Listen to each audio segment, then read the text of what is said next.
नमस्कार। तो इस वीडियो में हम देखेंगे जुडिशियल क्रिएटिविटी क्या है, जुडिशियल एक्टिविज़्म क्या है और क्या-क्या इसके टूल्स हैं, क्या-क्या इसके टेक्निक्स हैं और कुछ केस लॉ की हेल्प से हम इसको समझने की कोशिश करेंगे। तो मैं इसमें हैंड रिटन आपको नोट्स प्रोवाइड करवा रहा हूँ, आप उसका स्क्रीनशॉट ले सकते हैं, प्रिंट आउट ले सकते हैं। बेटर यही होगा कि आप उसको अपने हाथ से लिखिए ताकि एक बार आप लिखते समय याद रहे, एक बार बाद में। तो हम इसको कम्प्लीटली एक क्वेश्चन बनता है एक LLB, LLM और जुडिशरी के लिए, हम इसको कंप्लीट को कवर करते चलेंगे। तो आइए अब देखते हैं हम स्लाइड्स। तो ये है judicial activism and creativity of the supreme court, the tools and technique of the creativity. तो हम इसका थोड़ा सा इंट्रोडक्शन देख लेते हैं। The mind of the creative जज इज़ नेवर फ्री। आप मेरे साथ साथ सुन सकते हैं, अगर आप देख नहीं रहे हो तो आप स्क्रीनशॉट ले लें। मैं जितना पढ़ रहा हूँ उतना आप सुन सकते हो, उससे भी आपको समझ में आ जाएगा। तो द माइंड ऑफ क्रिएटिव जज is never free. He mind is always working for innovation in the law that makes to pass the judgment going beyond the four corner of the traditional decision। और इसी के अंदर Robert ginning क्या कहते हैं कि perhaps the most important requirement of the judicial function is to be seen to applying the existing recognized rules and principle of the law, even when it creates law in the sense of developing, adapting, modifying, filling the gap, interpreting और even branching out of the new directions. तो जजेस का काम यही है कि वो law को इस तरीके से इंटरप्रेट करे जिससे कि वेलफेयर ऑफ पब्लिक के लिए उसको मॉडिफाई करे, जो गैप जो आ गया है उसको गैप को फुलफिल करे, उसको इंटरप्रेट करे लॉ को, अगर उसमें एम्बिगुअसनेस आ गई है तो यही जजेस का बेसिकली काम भी होता है, ये इसमें कहा गया है। तो इंडियन जुडिशरी की अगर मैं बात करूँ तो at that time forging the new tools, devising new strategy for the purpose of making fundamental rights meaningful for the large message of the people। ठीक है, वही इसमें बात वही है कि फंडामेंटल राइट्स को मीनिंगफुल बनाने के लिए नए टूल्स, नए टेक्निक, नई स्ट्रेटजी अगर जुडिशरी अपना रही है तो वही है जुडिशियल एक्टिविज्म। ठीक है, तो while treating a letter addressed to the Supreme Court seeking the release the bonded labor in the country, a writ petition under the Article 32 under article 32 में एक रिट पिटीशन फाइल होती है और जिसके तहत कोर्ट क्या करता है, वो केस क्या था, बंधुआ Mukti Morcha versus union of India था, जो बॉन्डेड लेबर से केस था। और इसी केस में कहा गया, it was held that when the poor comes before the court particular for enforcement of their fundamental right.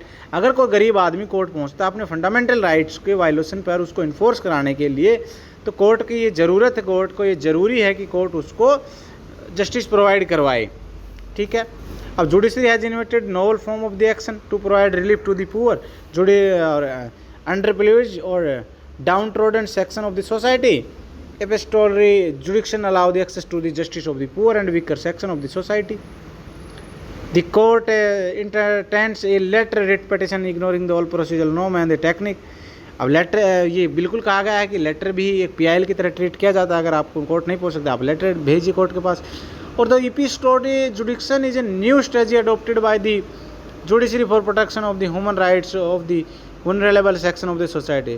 There is no express provision in the constitution of India for grant of the compensation for violation of fundamental rights to life and personal liberty. ठीक है, बिल्कुल ये सही बात है। तो but the judiciary has all a right of the compensation in the case of illegal deprivation of personal liberty rural south state of Bihar. तो constitution में ये कहीं नहीं है कि फंडामेंटल राइट्स के वायलेशन पर आप कंपनसेशन प्रोवाइड करवाए, पर ये जो केस है rural south state of Bihar के केस में पहली बार कंपनसेशन को लेके जुडिशरी ने ये गाइडलाइन जारी की और कंपनसेशन का प्रोविजन लेके आए। Court granted the monetary compensation of 35,000 against the Bihar government. और पहली बार इसमें इन्होंने ह्यूमन राइट्स को जो ब्रेक डाउन करते हुए 35,000 का कंपनसेशन इम्पोज किया गया स्टेट गवर्नमेंट ऑफ बिहार के ऊपर। ठीक है, the court by the traditional approach ignored by the techniques while granting the compensation. तो अब हम देख रहे हैं टेक्निक्स ऑफ द क्रिएटिविटी। ठीक है, टेक्निक्स ऑफ द क्रिएटिविटी में क्या आएगा, तो different technique applied by the Supreme Court implemented by the higher judiciary for giving a justice in the true sense by the modeling judicial process. अब कुछ techniques है, 13 techniques है, बाकी आप में देख लो, आप इसका स्क्रीनशॉट ले सकते हो कि judgement by going out of the box for integrity of the nation की इंटीग्रिटी के लिए जजमेंट कोई आता है वो आउट ऑफ द बॉक्स आता है, तो उसको जुडिशरी क्रिएटिविटी कहा जाता है। कि अयोध्या केस में जैसा कि आया एपिस्टोरी जुडिक्शन है, कंपनसेटरी जुडिक्शन मतलब कंपनसेशन प्रोवाइड करवाए, relaxation of the rule of locus standi है, पब्लिक इंटरेस्ट लिटिगेशन है, PIL है, सोशो एक्शन लिटिगेशन, ठीक है। Compensation of the scope of the article 21 के स्कोप को मेनका गांधी में किया गया, ठीक है। Expansion of the scope of article, a letter treated as PIL, ये भी जुडिशरी क्रिएटिविटी है। Order against the executive to enforcement the fundamental right, जो एग्जीक्यूटिव का काम है कि वो इम्प्लीमेंट करे लॉ को, एग्जीक्यूट करे लॉ को, अगर वो नहीं करती और उसके अगेंस्ट में कोई ऑर्डर पास होता है enforcement of the fundamental right के लिए, तो वो जुडिशरी एक्टिविटी है। तो taking a step as legislature कुछ लॉ जिस सब्जेक्ट पे नहीं है और उस सब्जेक्ट पे कुछ कोर्ट गाइडलाइंस इशू करता है, तो वो जुडिशरी क्रिएटिविटी है। Environment protection with reference to compensation and polluter pay principle, environment के प्रोटेक्शन के लिए अगर कुछ पॉलिसीज आती है जुडिशरी के द्वारा तो जुडिशरी क्रिएटिविटी है।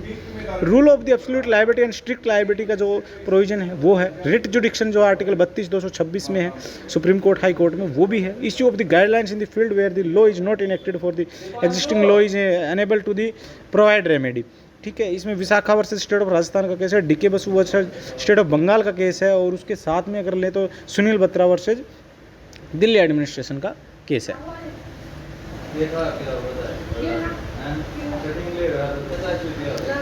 अब टूल्स ऑफ क्रिएटिविटी देख रहे हैं, ठीक है। The new techniques are created with the help of the following tools. Higher judiciary has used the following article as tool for creation of new way of justice delivery called the technique of the judicial creativity. तो precedent है वो बिल्कुल है, ओबिटेटर president 2 type के होते हैं, ओबिटेटर dictum और ratio descendant, ठीक है। अंडर आर्टिकल 32 जब कोई भी फंडामेंटल राइट का वायलेशन हो रहा है आप सुप्रीम कोर्ट जा सकते हैं इन्फोर्स कराने के लिए। अगर हाई कोर्ट जा रहे हैं आप 226 में एक रिट फाइल कर सकते हैं, हाई कोर्ट जा सकते हो।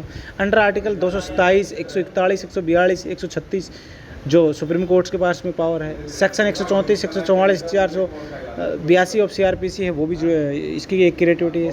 सेक्शन 151 ऑफ CPC है, वो भी है। अब इसमें ओल्गा टेलिस और state of Bombay municipal corporation है, जिसमें कहा था कि article right to live include the right to livelihood, ठीक है। बंधुआ Mukti Morcha, union of India, सबको पता है बॉन्डेड लेबर के लिए जुडिशरी ने कुछ किया था। उसके बाद सुनील बत्रा वर्सेस दिल्ली एडमिनिस्ट्रेशन का केस मैं बता रहा हूँ, आप इसका स्क्रीनशॉट ले सकते हैं इन केसेस में क्या हुआ था क्या नहीं हुआ था, ठीक है। Upendra Baxi versus state of UP का भी केस इसमें है। Bhim Singh versus state of Jammu Kashmir का केस है। MC Mehta union of India case है। ये ऑल जितने भी केसेस जो है ये सारे के सारे जुडिशरी क्रिएटिविटी के हैं। आप इसका मतलब वीडियो को पॉज करें और इनको आप राइट डाउन कर लें। सुनील बत्रा केस है, भीम सिंह, जुडिशियल एक्टिविज्म की बात करूँ, क्रिएटिविटी की बात करूँ, जुडिशियल प्रोसेस की बात करूँ, सभी के अंदर ये केसेस मेंशन किए जा सकते हैं। उसके बाद नंदनी सतपत्ती का केस है, PL दानी है, MS होस्कोट का केस है, हुसैन आरा खातून का है जिसमें जस्टिस डिलेड, तो ये सारे के सारे केस हैं, ठीक है। आप इनका स्क्रीनशॉट ले लीजिए और राइट डाउन कर। तो इतना ही था जुडिशरी की क्रिएटिविटी और टूल्स को हमने नोट किया।